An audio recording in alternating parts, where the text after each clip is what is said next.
ये दस्तावेजी वीडियो 10 अगस्त को बहरिया टाउन की जानिब से जनाब chief of army staff field marshal general Syed Asim Munir साहब की खिदमत में जमा करवाई गई। अपील में दर्ज हकायक व शवाहिद की बुनियाद पर बनाई गई है। क्या ये सिर्फ एक कारोबारी तनाज़े है? एक तरफ अदालतों में मुकदमात ज़ेरे समात हैं, दूसरी तरफ बहरिया टाउन के असासे जब्त किए जा रहे हैं, नीलाम किए जा रहे हैं और बाज़ मामलात में इंतहाई कम कीमतों पर फरोख्त या कब्जे में लिए जाने का अमल जारी है। लेकिन इस पूरी सूरत हाल में कुछ ऐसे सवालात भी हैं जिन्हें नज़रअंदाज नहीं किया जा सकता। ये सवाल सिर्फ एक कंपनी का नहीं, ये सवाल एक खानदान की सलामती का भी है, लाखों लोगों की जमा पूंजी का भी, और कानून, इंसाफ और मुल्कियत के बुनियादी उसूलों का भी।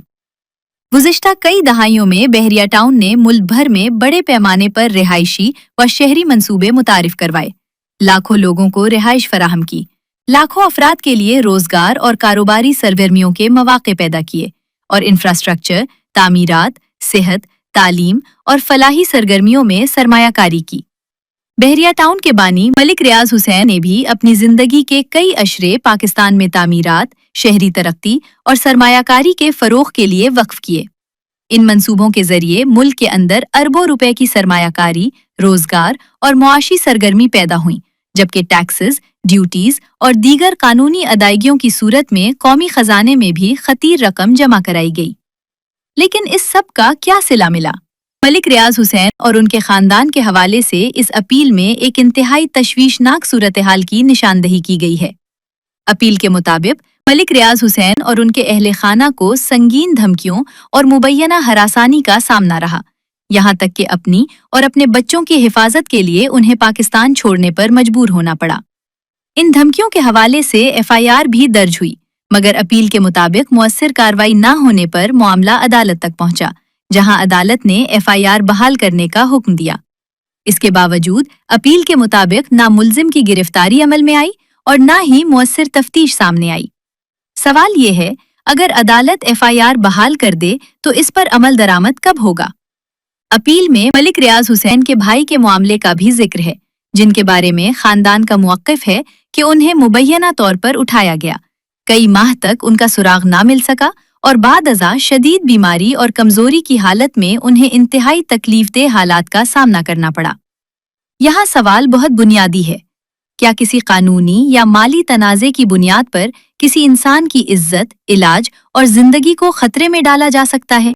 और फिर आता है असासों की नीलामी का मामला। क्या आज जो शख्स ये जायदादें खरीद रहा है वो ये जमानत दे सकता है कि कल भी वो उसका मालिक रहेगा? अगर अदालत ने बुनियादी कार्रवाई ही कलअदम करार दे दी तो क्या उसकी खरीदारी भी एक ऐसे कानूनी चुंगल में नहीं फंस जाएगी जहां अपनी तमाम तर सरमायाकारी के नुकसान की जिम्मेदारी भी उसी पर होगी? अपील के मुताबिक बहरिया टाउन के मुताद्दिद असासे नीलाम, फरोख्त या कब्जे की कार्रवाइयों की जद में हैं, जबकि उनकी मजमूई कम अज कम तखमीनी मार्केट वैल्यू तकरीबन 238.6 अरब रुपए बनती है। उनमें रूबाइश मार्की, रावलपिंडी, जिसकी तखमीनी मार्केट वैल्यू तकरीबन 1.5 अरब रुपए है और कीमत फरोख्त 508 मिलियन रुपए बताई गई है। मोहराए नूर, रावलपिंडी की 405 किनाल 3 मरले अराजी, जिसकी तखमीनी मालियत 210 अरब रुपए बताई गई है, मगर उसको 1.38 अरब रुपए में नीलाम किया गया। 200 मिलियन रुपए मालियत की 15 गाड़ियों और 14 मोटरसाइकिलों के असासे जब्त कर लिए गए हैं। इस्लामाबाद क्लब रोड का 18 केनाल प्लॉट, जिसकी तखमीनी मार्केट वैल्यू तकरीबन 15 अरब रुपए है, नीलाम हो चुका है, जबकि रावलपिंडी के मुख्तलिफ मवाज़ियात में 2242 किनाल अराजी, जिसकी तखमीनी मार्केट वैल्यू तकरीबन 6.7 अरब रुपए है, मुबैना तौर पर नीलाम हो चुकी है।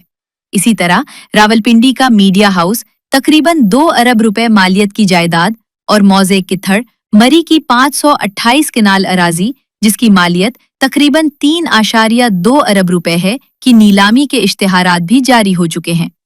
ताहम इन नीलाम शुदा या ज़ेरे नीलाम असासों की हतमी कीमत फरोख्त के हवाले से कोई मालूमात जारी नहीं की गई हैं। अपील में भी निशानदही की गई है कि कई मामलात में हतमी फरोख्त की कीमत वाज़े नहीं, जबकि बाज़ असासे उनकी तखमीनी मार्केट वैल्यू के मुकाबले में इंतहाई कम या इस्तरारी कीमतों पर फरोख्त किए जा रहे हैं। लेकिन असल सवाल ये है कि जब मुताल्लिका मुकदमात अभी अदालतों में ज़ेर समात हैं, तो हतमी फैसले से पहले असासों की मिल्कियत तब्दील करने की क्या ज़रूरत है? अगर कल अदालत का फैसला मुख्तलिफ आया, तो इन असासों के खरीदारों, उनकी सरमायाकारी और मिल्कियत का क्या होगा? और इस सूरत हाल का असर सिर्फ असासों तक महदूद नहीं। बहरिया टाउन के मुताबिक उस वक्त तकरीबन 372 अरब रुपए मालियत के तरक्याती काम ज़ेर इल्तवा या मुतासिर हैं। इन मंसूबों से अलॉटीज, सरमायाकार, मुलाजिमीन, ठेकेदार, सप्लायर्स, मालियाती इदारे और लाखों खानदान वाबस्ता हैं। अगर आमदन के जराए मुसलसल खत्म होते जाएं, असासे फरोख्त होते रहें और तरक्याती सरगर्मियां रुकती रहें, तो सवाल ये है कि इन 372 अरब रुपए के मंसूबों को मुकम्मल कौन करेगा? और जिन लोगों ने इन मंसूबों में अपनी जिंदगी भर की जमा पूंजी लगाई है, उनके हुकूक का तहफ़्फ़ुज़ कौन करेगा? बहरिया टाउन की दरखास्त किसी कानून से इस्तस्ना की नहीं। दरखास्त ये है कि ज़ेरे समात मुकदमात के हतमी फैसलों तक ऐसे इक़दामात से गुरेज किया जाए जिनसे बाद में नाकाबिले तलाफी नुकसान पैदा हो सकता है, और अगर कोई तनाज़े है तो उसे ज़ब्ती, नीलामी और यकतरफा इक़दामात के बजाय कानून, शफ़ाफियत, मुकालमे और बाहमी मफाहमत के जरिए हल किया जाए।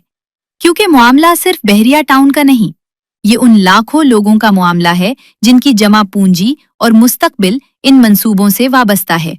ये सरमायाकार के एतमाद का मामला है, ये मिल्कियत के तहफ़्फ़ुज़ का मामला है, और सबसे बढ़कर ये कानून की हुक्मरानी का सवाल है। और सवाल ये भी है कि फैसला आने तक इंसाफ का तहफ़्फ़ुज़ कैसे होगा, क्योंकि जो नाकाबिले तलाफी नुकसान आज हो रहा है, कल का कोई फैसला भी उसे वापस नहीं ला सकता।